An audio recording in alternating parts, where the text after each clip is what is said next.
क्या सरकारी नौकरी ही सब कुछ है? क्या यही एक तरीका है जिसके हम ज़िंदगी में सक्सेस अचीव कर सकते हैं? आजकल देखने में ये मिल रहा है कि सभी लोग सरकारी नौकरी के पीछे हाथ धोकर बेड़चाल की तरह लगे हुए हैं। आप किसी भी स्टूडेंट को उठा के देखेंगे तो हर कोई यही कहेगा कि हम कंपटीशन एग्ज़ाम की तैयारी में जुटें। लेकिन क्या वो वास्तव में सही अप्रोच के साथ कंपटीशन की तैयारी कर रहा है? इसे आपको नहीं बल्कि उस शख्स को खुद से पूछने की ज़रूरत है। क्योंकि अगर आप किसी कंपटीशन एग्ज़ाम की प्रिपरेशन कर रहे हैं और उसमें 3 साल 4 साल 5 साल से सक्सेस नहीं मिल रहा है तो कहीं ना कहीं आप गलत रास्ते पर जा रहे हैं। आपको उसमें सुधार की ज़रूरत है, और सुधार की ज़रूरत आदमी मानता नहीं, एक्सेप्ट नहीं करता और उसी रणनीति के साथ चलता जाता है और अंत में आदमी सक्सेस नहीं हो पाता और तब उसका टाइम, मनी, एनर्जी हर चीज़ वेस्ट हो जाता है। क्या यही एक तरीका है जिससे आप ज़िंदगी में सब कुछ पा सकते हैं? अगर आप जिस सरकारी नौकरी के पीछे भाग रहे हैं, अगर आपको मिल भी गई तो क्या आप ज़िंदगी में सब कुछ अचीव कर लेंगे? क्या आप ज़िंदगी में पैसा ही सब कुछ है? क्या सरकारी नौकरी ही सब कुछ है? एक बार खुद से पूछ कर देखिए, आपको जवाब खुद ब खुद मिल जाएगा। आज भारत में इतना ज़्यादा कंपटीशन है कि आप किसी भी कंपटीशन के लिए श्योर नहीं हो सकते, चाहे वो चपरासी का पेपर हो या आईएएस कलेक्टर का पेपर हो। हर पेपर में इतना ज़्यादा टफ कंपटीशन है, आप सब अच्छे से जानते हैं। मेरे कहने का मतलब ये नहीं कि आप कंपटीशन एग्ज़ाम की तैयारी मत कीजिए। मेरे कहने का मतलब ये है कि अगर आप कंपटीशन एग्ज़ाम की तैयारी कर रहे हैं तो उसके साथ बैकअप रखिए और अपनी स्ट्रेंथ को पहले समझिए, उसके हिसाब से करियर चूज़ करिए। बहुत से लोग अड़ोसी पड़ोसी का लड़का डॉक्टर बन जाता है, उसी को देख के डॉक्टर की तैयारी करने लगते हैं। कोई एसडीएम बन गया तो एसडीएम के पीछे भागने लगते हैं। पहले अपनी स्ट्रेंथ को पहचानें, अपनी क्षमता को पहचानें, अपने एक्सपीरियंस को पहचानें और उसके आधार पर अपने करियर को चूज़ करें।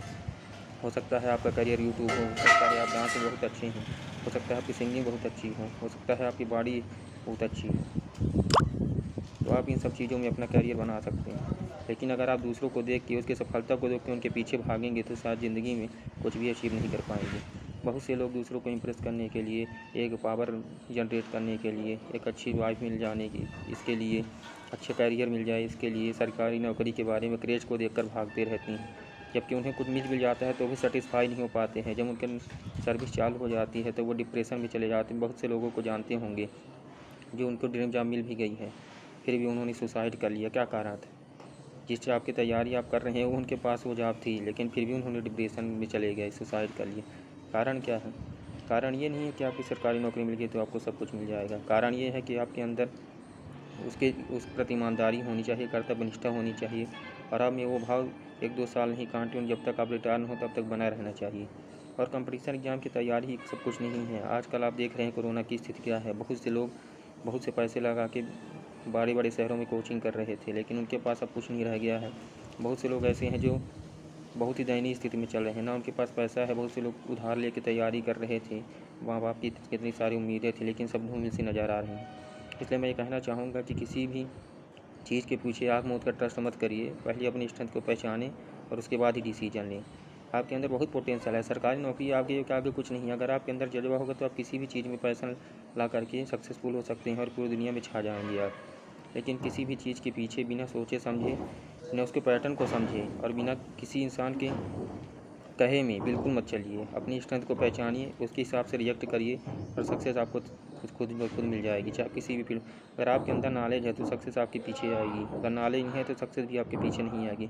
इसलिए पहले अपने आप को समझिए, खुद को अंडरस्टैंड करिए। गलती आजकल ये हो जाती है कि लोग खुद को अंडरस्टैंड नहीं कर पा रहे हैं, दूसरों को देख के अपने जीवन में झांक के नहीं रहे कि उनकी क्या स्ट्रेंथ है, उनकी क्या पावर है।